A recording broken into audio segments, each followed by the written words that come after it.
آپ نے دیکھا ہوگا کہ جن دکانوں سے آپ مرغی خریدتے ہیں وہاں پر جو مرغی کے مختلف اجزاء ہوتے ہیں،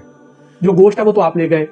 جو پر اور اس کی ویسٹ ہے وہ ایک ویسٹ والی گاڑی لے کر جاتی ہے، وہ علیحدہ چل جاتے ہیں، اور جو مرغی کے پنجے ہیں وہ وہاں پہ پڑے ہوتے ہیں، وہ کچھ لوگ خرید کر لے کر جاتے ہیں اور اس کا سوپ بناتے ہیں۔ تو کیا یہ جو مرغی کے پنجوں کا سوپ ہے، کیا یہ ہمارے لیے صحت بخش ہے یا نقصان دہ ہے؟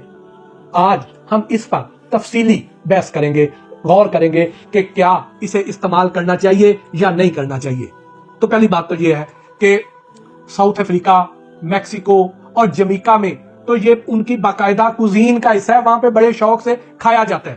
اور پاکستان میں اس کو اس طرح کھایا نہیں جاتا، لیکن بہت سے لوگ ایسے ہیں کہ جو اس کا سوپ پیتے ہیں۔ اور اب ہم ڈسکس کرتے ہیں کہ اس کا سوپ فائدہ مند ہے یا نقصان دہ ہے۔ تو پہلی چیز، ان دو پنجوں کا جو وزن ہے وہ تقریباً ایوریج 70 گرام ہوتا ہے، اور اس 70 گرام میں سے جو پروٹین ہوتی ہے وہ 14 گرام ہوتی ہے، جو فیٹ ہوتی ہے وہ 10 گرام ہوتی ہے، جو کیلشیم کی ہماری روزانہ کی درکار مقدار ہوتی ہے اس کا 5% جو ہے وہ یہاں سے حاصل ہو جاتا ہے، جو اس میں سے جو ہمیں فاسفورس ڈیلی جتنی چاہیے اس کا 5% ان دو پنجوں کے سوپ سے حاصل ہو جاتا ہے، جو وٹامن اے ہے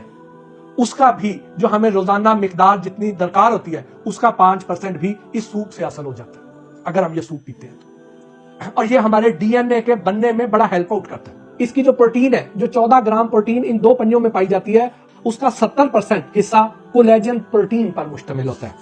اس میں ایسے اجزاء پائے جاتے ہیں جو ہماری ہڈیوں اور پٹھوں کو طاقت دیتے ہیں، ہماری سکن کو تر و تازہ اور فریش رکھتے ہیں۔ جن لوگوں کی جلد کے نیچے گٹھلیاں سی بن جاتی ہیں، جنہیں سیلولائٹ کہتے ہیں، ان کو بننے سے روکتا ہے۔ ہمارے چہرے پر جو ایج فیکٹر کی وجہ سے جو جھریاں بننا شروع ہو جاتی ہیں ان کو سلو کر دیتے ہیں۔ یو وی ریڈیشن سے بچاؤ میں بڑا مددگار ہوتا ہے۔ جو ہم دھوپ میں نکلتے ہیں اور ہمارے چہرے پر جو دھوپ پڑتی ہے، جو سکن ڈیمیج ہوتی ہے، جو اس سے جھریاں پڑتی ہیں، جو چھائیاں پڑتی ہیں، اس سے بچاؤ میں بڑا مددگار ثابت ہوتا ہے۔ جوڑوں کے درد کو کم کرتا ہے۔ جو لوگ جوڑوں کے درد کا شکار ہے ان کے لیے تو بہت ہی قیمتی ہے یہ۔ ہمارے جو ٹیشوز کی جو توڑ پھوڑ کا عمل ہے اس کو بھی ختم کرنے میں، روکنے میں، سلو کرنے میں بڑا معاون ثابت ہوتا ہے۔ خاص طور پر جو خواتین ہیں ان میں آرتھرائٹس کے خطرات کو بہت کم کرتا ہے۔ ہمارے گھٹنے پر موجود جو مڑکلی ہڈی ہے، کارٹلیج بون جسے کہتے ہیں، اس کو ریپیئر کرتا ہے، اور ہمارے جسم میں موجود اس ہارمون کو سٹیمولیٹ کرتا ہے جس کی وجہ سے ہمارے جسم میں انسولین کی پروڈکشن بڑھ جاتی ہے،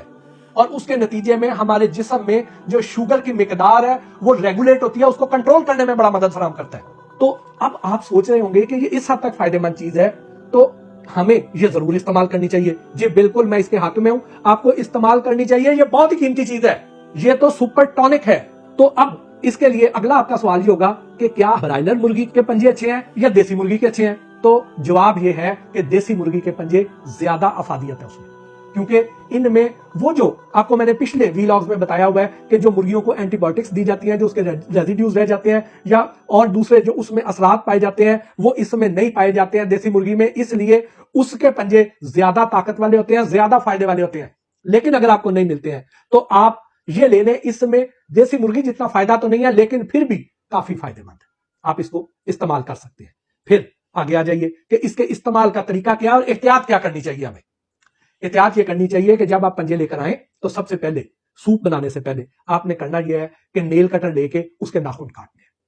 جب آپ ناخن کاٹیں اس کے بعد اس کو اچھی طرح دھوئیں تاکہ اس میں جو مرغی کا فضلہ ہے، جو بیٹھے ہیں، اس کے اثرات، اس کے بیکٹیریا وغیرہ سارے اس سے ختم ہو جائیں۔